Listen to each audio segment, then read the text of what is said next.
मेरे प्यारे देशवासियों, कल 28 फरवरी को नेशनल साइंस डे है। ये दिन रमन इफेक्ट की खोज के लिए भी जाना जाता है। मैं सीवी रमन जी के साथ उन सभी वैज्ञानिकों को आदरपूर्वक श्रद्धांजलि देता हूं, जिन्होंने हमारी साइंटिफिक जर्नी को समृद्ध बनाने में अपना महत्वपूर्ण योगदान दिया है।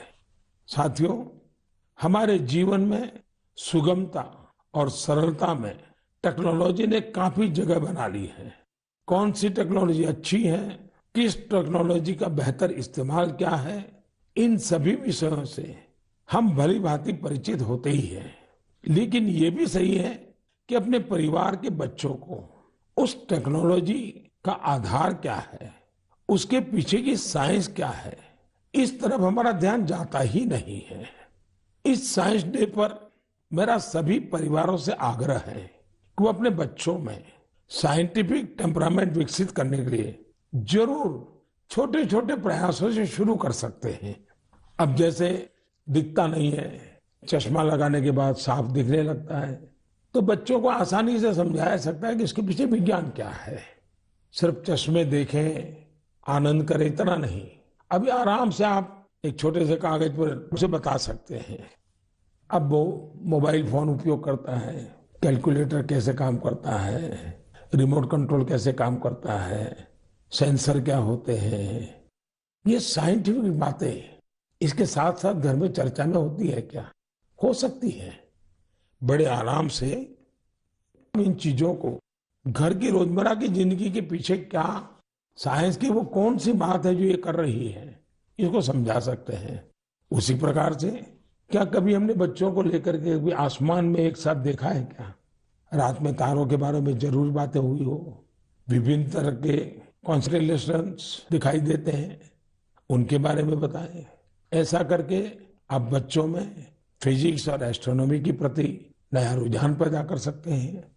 आजकल तो बहुत सारी ऐप्स भी हैं जिससे आप तारों और ग्रहों के लोकेट कर सकते हैं, या जो तारा आसमान में दिख रहा है उसको पहचान सकते हैं, उसके बारे में जान भी सकते हैं। मैं अपने स्टार्टअप को भी कहूंगा कि आप अपने कौशल और साइंटिफिक कैरेक्टर का इस्तेमाल राष्ट्र निर्माण से जुड़े कार्यों में भी करें। ये देश के प्रति हमारी कलेक्टिव साइंटिफिक रिस्पॉन्सिबिलिटी भी है। जैसे आजकल मैं देख रहा हूं कि हमारे स्टार्टअप वर्चुअल रियलिटी की दुनिया में बहुत अच्छा काम कर रहे हैं। वर्चुअल क्लासेस के इस दौर में ऐसे ही एक वर्चुअल लैब बच्चों को ध्यान में रखते हुए बनाई जा सकती है। हम वर्चुअल रियलिटी के द्वारा बच्चों को घर में बैठे केमिस्ट्री की लैब का अनुभव भी करा सकते हैं। अपने शिक्षकों और अभिभावकों से मेरा आग्रह है कि आप सभी विद्यार्थियों एवं बच्चों को सवाल पूछने के लिए प्रोत्साहित करें और उनके साथ मिलजुल कर सवालों का सही जवाब तलाशें। आज मैं कोरोना के खिलाफ लड़ाई में भारतीय वैज्ञानिकों की भूमिका की भी सराहना करना चाहूंगा। उनके कड़े परिश्रम की वजह से he made in India vaccine का निर्माण संभव हो पाया, जिससे पूरी दुनिया को बहुत बड़ी मदद मिली है। साइंस का मानवता के लिए यही तो उपहार है। मेरे प्यारे देशवासियों, इस बार भी हमने अनेक विषयों पर चर्चा की। आने वाले मार्च के महीने में अनेक पर्व त्योहार आ रहे हैं। शिवरात्रि है और कुछ दिन बाद आप सब होली की तैयारी में जुट जाएंगे। होली हमें एक सूत्र में पिरोने वाला त्योहार है। इसमें अपने पराये, द्वेष विद्वेष, छोटे बड़े सारे भेद मिट जाते हैं। इसलिए कहते हैं, होली के रंगों से भी ज्यादा गाढ़ा रंग होली के प्रेम और सौहार्द का होता है। होली में गुजिया के साथ साथ रिश्तों की भी अनूठी मिठास होती है। इन रिश्तों को हमें और मजबूत करना है, और रिश्ते सिर्फ अपने परिवार के लोगों से ही नहीं, बल्कि उन लोगों से भी जो आपके एक बृहद परिवार का हिस्सा है। इसका सबसे महत्वपूर्ण तरीका भी आपको याद रखना है। ये तरीका है वोकल फॉर लोकल के साथ त्योहार मनाने का। आप त्योहारों पर स्थानीय उत्पादों की खरीदी करें, जिससे आपके आसपास रहने वाले लोगों के जीवन में भी रंग भरे, रंग रहे, उमंग रहे।